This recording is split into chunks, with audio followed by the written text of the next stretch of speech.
So as I mentioned earlier, we will be going into a series of about 15, 16 different practices that we will be doing over the part 1 and part 2. They are divided into outer, inner, and secret Rushen practices.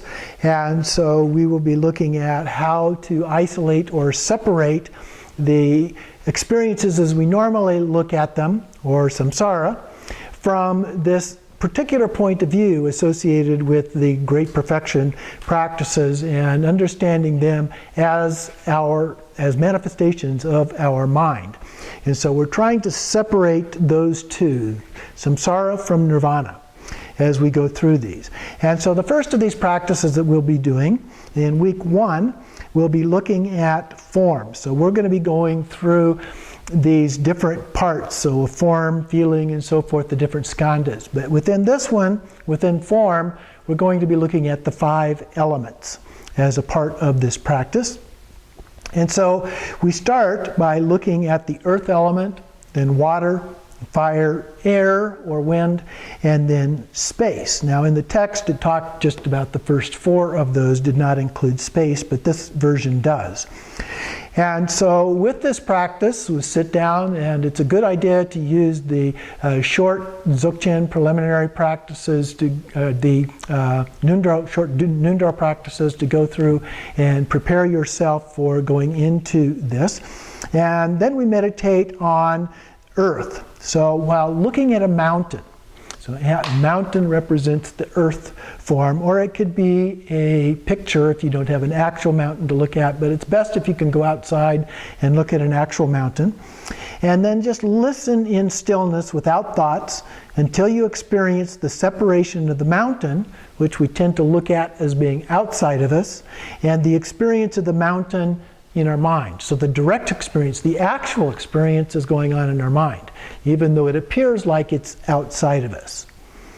And so we do that for a while, then move on to water. Actually, there's several ways you can do this. You can either do them sequentially, each one, each day, or you can take one particular element and look at it on one day. So Monday you could do earth, Tuesday you could do water, and so forth. So different ways, whichever work best for you. So we did the earth, and then water one, we meditate while listening to the sound of water. So all of these involve sound in some way. So we listen to the sound of water. If you don't have a stream or a fountain or a waterfall or something, you can turn on the faucet or find some other source. You can probably even find a recording of the sound of water on the internet if you need to. So we listen to the sound of water, and then in stillness, without thoughts, until you experience the separation of the water outside and the experience of the water in our mind. So again, we're separating what we perceive as being, because we typically, when we hear things, we think of them as being outside. They're coming in. But we actually experience them in our mind as those sound waves come into our ear and then are transmitted into our brain, and then from the brain that becomes an image or a sound, what we perceive of as a sound in our mind. And then fire. We meditate while listening to a fire. So it's nice if you have a campfire or fireplace or something like that. They have nice sounds, but you can use a candle, or if necessary, even just a picture of a flame or a fire, and think back at a time when you had those sounds and just imagine them.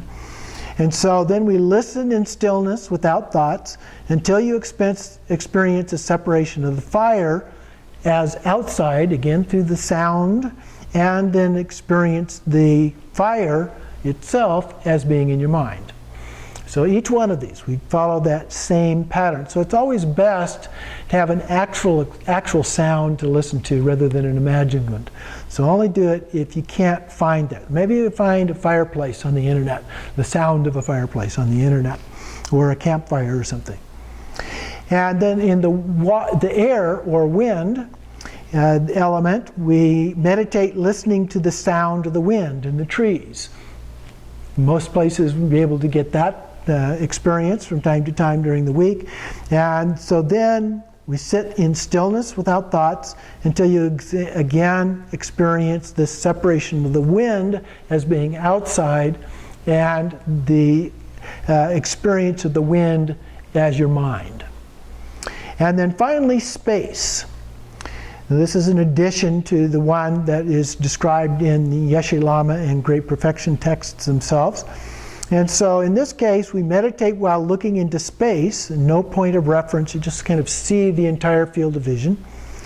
And then we listen in stillness without thoughts until you experience the separation of space as an outside element and the experience of space in our mind. So that's the main part of the practice with these 5 elements. We go through and we do them one at a time, or one each day over that time, and then you can do them each day, one each day, and then maybe combine them together on the next day or two in the week. And then we rest in transcendental wisdom. So we abide softly and deeply in Rigpa, pure awareness, beyond thoughts or concepts, even the concept of emptiness. Whatever arises is seen as a manifestation of mind, and it abides, self-liberates. So we just let it go, let it be. There's no attachment and no aversion. And as I have said many times, the post-meditation is the result. So we're practicing in order to help our experience of post-meditation.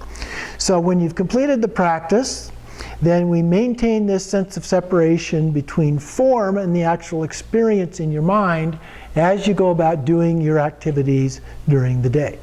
And then remind yourself about this as many times as you can, over and over, because we're trying to habituate ourselves into seeing that difference. And habituation is dependent upon repetition.